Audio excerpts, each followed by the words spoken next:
Hello dear student, welcome. तो अभी हम लोग एडमिशन और पार्टनर का सम सॉल्व कर रहे हैं। तो तुम्हारे सामने देखो फॉर्मेट बना के रखा हूँ। ये तुम्हारा प्रॉफिट लॉस एडजस्टमेंट अकाउंट है। इधर पार्टनर कैपिटल रहता है, ये बैलेंस शीट रहता है। अब ये क्वेश्चन है, ओके। तब ये क्वेश्चन सॉल्व कर रहा हूँ। तो पहले देखेंगे कि कौन से दो पार्टनर है, कौन नया एंट्री मार रहे हैं। पूजा और भक्ति दो पार्टनर है। एंट्री कौन मारा? श्रद्धा। तो इधर लिखेंगे पूजा भक्ति। एंट्री कौन मारा? श्रद्धा। पूजा भक्ति। एंट्री कौन मारा? श्रद्धा। ये लेफ्ट में बना, ये राइट में बना। और जो भी कैपिटल है ना, पहले इसको सजा दो। इधर लिखने का बाय बैलेंस ब्रॉट डाउन। फिर जो भी पार्टनर रिजर्व रहता है ना, जनरल रिजर्व, उसको बांटना पड़ता है ना, ओल्ड पार्टनर या फिर रिजर्व फंड। और जो नया पार्टनर एंट्री मारेगा दो चीज़ लाएगा, एक तो लाएगा कैश और एक लाएगा गुडविल। तो कैश को हम क्या करेंगे, थर्ड कॉलम में लिखेंगे और गुडविल को बांटेंगे। और हम लोग क्या करें मालूम है, कैश अकाउंट नहीं ओपन कर रहे, कैश को ना भी अपन ब्रैकेट में लिखने वाले। तो सम में पहले क्या किया, एडजस्टमेंट टिक मार्क कर दिया। एक तो बोला नया पार्टनर 10,000 कैपिटल लाया, 5,000 गुडविल। स्टॉक पे एडजस्टमेंट है, पीछे टर्न पे, डेटर मशीन बिल्डिंग पे भी एडजस्टमेंट है। तो सम की पोस्टिंग कहाँ से करने का, सबसे पहले लिखने का कैश, एसेट से स्टार्ट करो। तो कैश को ना ब्रैकेट में लिखो, कैश को कहाँ लिखो, ब्रैकेट में। तो इधर लिखो कैश, क्योंकि नया पार्टनर अभी रोकड़ा लाने वाला है तो ऐड कर देना। कैश और गुडविल अकाउंट बनाने की जरूरत नहीं, ऑप्शनल रहता है, ओके। फिर बोला डेटर्स, क्या बोला है, तो डेटर्स क्या होता है, एसेट्स। डेटर क्या होता है, एसेट। अब इसको अंदर क्यों लिखा, क्योंकि इस पे एडजस्टमेंट है। फिर बोला है स्टॉक, क्या बोला है, स्टॉक पे भी क्या है, एडजस्टमेंट है, इसके लिए अंदर लिखा। फिर बोला है मशीनरी, मशीनरी भी एसेट होता है और इस पर क्या एडजस्टमेंट, इसके लिए किधर लिखा, अंदर, ओके, 15,000 है। फिर बोला है बिल्डिंग, क्या लिखा है, बिल्डिंग, बिल्डिंग 11,000 एसेट से, इस पर भी एडजस्टमेंट है, ओके। तो ये एसेट में डाल दिया। फिर देखो इधर नीचे से पढ़ो, दो कर्ज है, क्रेडिटर और आउटस्टैंडिंग एक्सपेंस है ना। तो जो भी लाइबिलिटीज रहेगा किधर डालेंगे हम लोग, लाइबिलिटीज में डालेंगे। लाइबिलिटीज बोले तो कर्जा होता है ना, तो दो कर्जा है, क्रेडिटर से, ठीक है, और एक आउटस्टैंडिंग एक्सपेंस। तो क्रेडिटर्स कितना है, 10,000 और आउटस्टैंडिंग एक्सपेंस कितना है, 5,000। इसको हमने लिख दिया। तो क्या कर दिया हमने, एसेट्स और लाइबिलिटी की पोस्टिंग की। अब इधर दिया कैपिटल, पूजा और भक्ति। तो कैपिटल कितना है, 25 और 20। तो इधर लिखेंगे कैपिटल 25,000 और 20,000। सिंपल ये वाला पार्ट है ना। अब देखो रेशियो दिया 3:2। जो भी जनरल रिजर्व है ना 15,000, उसको रेशियो में बांटेंगे 3:2 में। तो कैसे बांटते, इधर लिखते हैं 15,000 है ना। रेशियो कितना, 3 और 2। तो 3 और 2 को पहले ऐड करो, 3 और 2 कितना होता है, 5।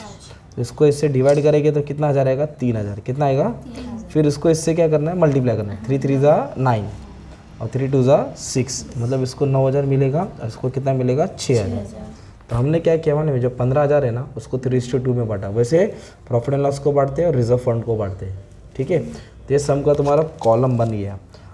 तो अपने टेबल की पोस्टिंग कर ली। अब एडजस्टमेंट सॉल्व करने से पहले देखो, नया पार्टनर आ रहा है, क्या लेके आ रहा है, 10,000 कैपिटल, 10,000 क्या लाया है, और 5,000 गुडविल। तो जो भी कैपिटल है नया पार्टनर ला रहा है, वो पार्टनर के क्रेडिट में लिखेंगे, है ना, कैपिटल के क्रेडिट। बाय कैश क्या लिखेंगे, कितना रोकड़ा लाया है, 10,000।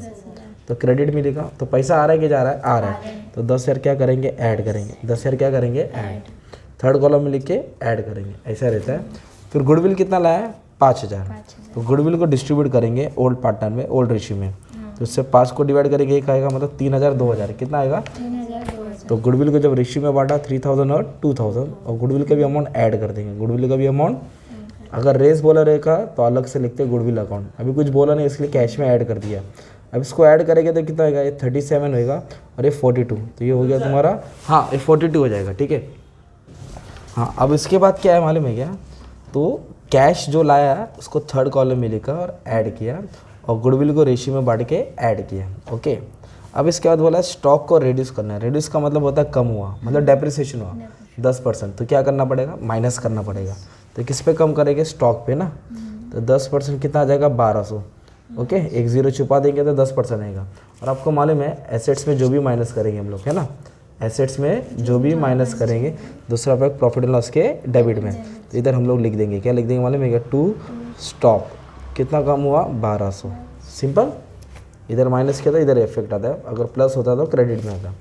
अब इधर आधा एडजस्टमेंट पीछे दिया है। इधर बोला है मशीन का वैल्यू रीवैल्यू हो गया, क्या हो गया, रीवैल्यू मतलब चेंज हो गया। कितना हो गया, 13,000 हो गया। मतलब पहले 15 था, अब कितना हो गया, 13। तो वैल्यू क्या हो गया, कम हो गया ना। कितना कम हो गया, 2,000। तो इसको बोलेंगे डेप्रिसिएशन। क्या बोलेंगे, इधर लिखेंगे मशीनरी, कितना कम हो गया, 2,000।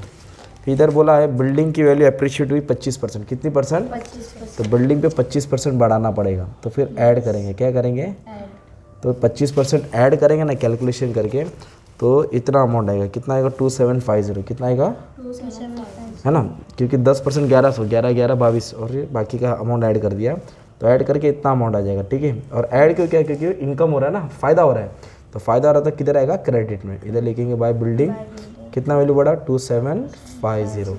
फिर उसके बाद ऑलरेडी बोला था 5% डाउट है, डाउट बोले तो चूना लगा दिया, पैसा आने वाला नहीं है, तो 500 माइनस करेंगे, ओके। तो क्यों 500 माइनस किया? क्योंकि पैसा आने वाला नहीं है, तो एसेट्स में जो भी माइनस करेंगे दूसरा भाग प्रॉफिट एंड लॉस के डेबिट में आएगा, सिंपल। और कुछ दिया नहीं है तो इसको बैलेंस करेंगे, तो फिर जब बैलेंस करेंगे ना, मतलब सब हो गया समझो, तो ये वाला टोटल ज़्यादा है तुम्हारा, डेबिट ज़्यादा है, क्या ज़्यादा है? तो डेबिट ज़्यादा मतलब लॉस हो गया, ये 3700 है, कितना है? 3700। इसमें तो 2750 माइनस करेगा तो 950 का लॉस हुआ, कितने का? इधर लिखेंगे बाय पार्टनर्स कैपिटल, क्या लिखेंगे? Partners capital. है ना, दो लोग को मिलेगा, पूजा और भट्ट को मिलेगा, है ना, पूजा और भक्ति। तो फिर इसको क्या करेंगे? 950 को 5 से डिवाइड करेंगे तो 19, है ना, 190 आएगा। तो 190 को 3 से मल्टीप्लाई करेंगे और 2 से, तो 3 से करेंगे तो 570 आएगा, फिर इसको ही 2 से करेंगे तो 380। अब जो भी लॉस होता है वो किधर आएगा? ऐसा, जो भी लॉस हुआ उसको उठा के डेबिट में डालेंगे, क्रेडिट से किधर आएगा? डेबिट से किधर आएगा? क्रेडिट। फिर इसको बैलेंस करेंगे, ये आंसर आएगा, ठीक है। और ये जो भी बैलेंस रहेगा वो लायबिलिटीज़ में डालेंगे, किधर? ये तुम्हारी बैलेंस शीट टैली होती है। तो ये टैली बात का बात है, पर तुमको पहले बेसिक्स चीज़ आना चाहिए। मोटा मोटी बात बोले तो पोस्टिंग भी किया तो 10 में से 7 मार्क मिल गया, और खतरनाक हार्ड वाला सम सब अपलोड कर दिया, चेक कर लो, रिटायरमेंट, डिसोल्यूशन डेट, एक सम देख लेगा सुकून में 10 मिनट में एक सम हो जाएगा, okay. Thank you very much and all the best for exam.